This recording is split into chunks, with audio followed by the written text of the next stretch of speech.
কি সুখ, কি শান্তি। অবশেষে আমার বিয়ের ফুলটা ফুটলো। এবারে আর কোনো বাধা নেই। আজই যাবো, গার্লফ্রেন্ডকে বিয়েটা করবো, আর বউ নিয়ে শ্বশুর বাড়িতে হাজির হবো।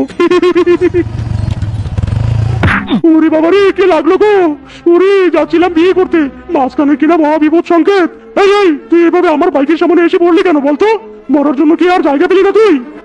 পাইনি, জায়গা পাইনি তো বলে বড় রাস্তায় এলাম, তবুও তুমি আমাকে মারতে পারলে না ভাইয়া। তবে তোমার বিয়ের কথা শুনে মরার প্ল্যানটা পিছিয়ে ফেললাম। মানে তুই কি পাগল নাকি রে? না মানে আমি খুব হতাশ ছিলাম, কিন্তু তোমার বিয়ের কথা শুনে তো আমার হতাশা সাময়িকভাবে দূরে গেছে। না মানে ভাইয়া, আমাকে কি তোমার সাথে তোমার বিয়েতে নিয়ে যাবে? যদিও তুই আমার সামনে এসে আমাকে বিপদে ফেলেছিস, তবুও আমি তোকে আমার সাথে নিয়ে যাব। আসলে আমি লুকিয়ে বিয়ে করতে চাইছি তো, তাই একটা সাক্ষী দরকার। চল ভাই, তুই গেলে আমার খুব উপকার হবে। উত্তরবন নিবাসী মদন শিয়ালের কন্যা শিপা শিয়ালিনীকে 1,111 টাকা দেনমোহরে বিবাহ করতে তুমি কি রাজি? কবুল কবুল কবুল, 3 কবুল। এই ঘটনা কি রে? তুই কবুল বললি কি কারণে? বিয়ে আমার, আর কবুল বললি তুই? ভাই ভাই রে, এবার কি হবে রে? কি আর হবে ভাইয়া, বিয়ে তো অলরেডি হয়ে গেছে। ইয়ে মানে আসলে অনেক চেষ্টা করেও না আমি কোনোভাবে বিয়ে করতে পারছিলাম না, তাই আজ সুযোগ বুঝে একটা রিস্ক নিলাম আর কি। তাই বলে তুই আমার গার্লফ্রেন্ডের কাছে সুযোগ নিয়ে আমার গার্লফ্রেন্ডকে বিয়ে করে নিবি? হাই হাই রে, আমি তোকে এনেছিলাম আমার বিয়ের সাক্ষী বানাতে, আর এখন কিনা আমি নিজেই তোর বিয়ে সাক্ষী হয়ে গেলাম। এত বড় বাটপারি তবে রে। কি শান্তি রে। মার মার, মনের সুখে মার। আজ আমি কিছু বলবো না, মারবি দরকার বলে বিয়ে খুশিতে যেতে যেতে তোর কাছে মার খাবো। মার মার, নো প্রবলেম। মনে যে নাই কোনো কাম রে বন্ধু, মনে যে নাই কোনো কাম, তোর পিড়িতে দিবানিসি থাকে আমার মন উদাসী, প্রেমের জ্বালা বড়ই জ্বালা রে। ওই ওই, আজ আইছে আমার পালারে পালারে পালারে, আমি একটা বিয়া করছি রে করছি রে করছি রে। হারামজাদা, আমাকে সুযোগ বুঝে বিয়ে করে এনে খুশিতে লাফাচ্ছিস তাই নে? দাঁড়া বেটা দাঁড়া। সে কি জামাই বাবা, এ হাল কেন তোমার? কোথা থেকে বিদ্যুতের গতিতে উড়ে এলে বলো তো? সে যেখান থেকে আসি না কেন, আগে বলুন আপনারা কি আমার বাড়িতে এমন ভর সন্ধ্যায় কি করছেন? মেয়েকে দেখতে এসেছি, আর আমরা কি আবারও পরিচয় দিব নাকি? তোমাকে বারবার জামাই বলে ডাকছি, তবুও তুমি বুঝতে পারছো না আমরা তোমার শ্বশুর শাশুড়ি। মাইরি, শ্বশুর বাবা শাশুমা, তবে দাঁড়িয়ে আছেন কেন? চলুন চলুন, আমার দরজা ভাঙা করেই না হয় চলুন। বিয়ের পর প্রথমবার আমার বাড়িতে এসেছেন, আসুন আসুন। যা বাবা, এটা কি হলো? গেল তো সুতাটা খুলে, একই তো আমি চোখে দেখতে পাই না, তার উপর আবার সুতাটা বারবার বিট্রে করছে। এমন হলে তো আমার ব্যবসায় ভাটা পড়ে যাবে।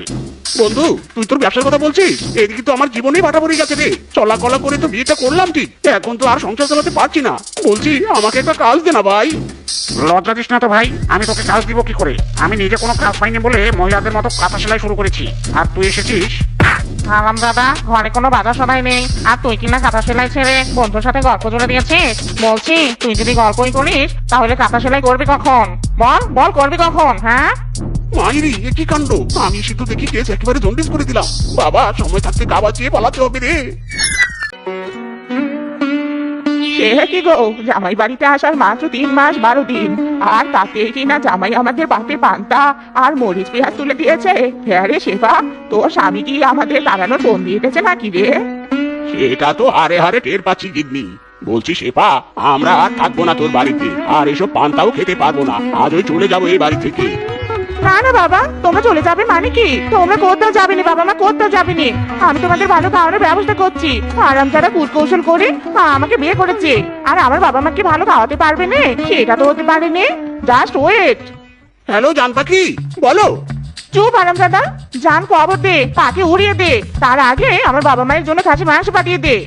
মাইরি, হাতে নেই ফুটো পয়সা, বউয়ের বাপ মা খাবে মাছ মাংস, কত সব। হ্যালো হ্যালো, কে কোথায়, কে কথা বলছে? হ্যালো হ্যালো, নেটওয়ার্ক নেই। Hello hello. মেয়ে আমার খুব আদর যত্ন করছে আমাদের, তাই না বলো? আমরা পান খাই বলে সুপারি সব অলওয়েজ রেডি করে সামনে দিয়ে যাচ্ছি। এমন মেয়ের বাড়িতে তো যুগ যুগ থাকা যায়, নো প্রবলেম।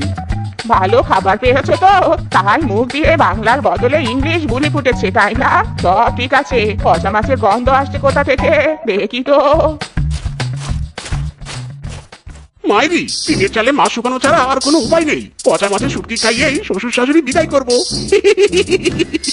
সে কি জামাই বাবাজি, কি করছো তুমি? আর তুমি কি বিড়বিড় করছো? শেফা, ও শেফা, দেখ দেখ জামাই কি করছে দেখ। কি আর করছি, আপনাদের মতো চেতরা শ্বশুর শাশুড়িকে তাড়ানোর বন্দি করছি। হয় পচা মাছের শুটকি খেয়ে এ বাড়িতে থাকবেন, নয়তো এই বাড়ি থেকে চলে যাবেন। কি বললি তুই আরামজাদা? আমাকে বিয়ে করার সময় তো খুব লাভিয়েছিলি, আর এখন আবার আমার বাপ মাকে তাড়াতে চাইছিস? দেখ এবার তোর কি হাল করি আমি।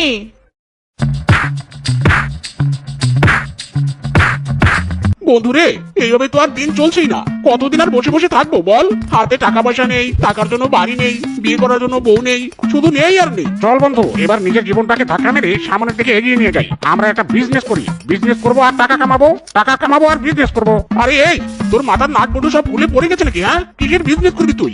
আর আমাদের কাছে বিজনেস করার মতো তো টাকাও নেই। মেয়ে হো না তেরা বন্ধু, চল আমরা বন ঘুরে দেখি আমাদের এখন কি বিজনেস করা উচিত। একটা ছোটখাটো প্ল্যান করতে হবে না?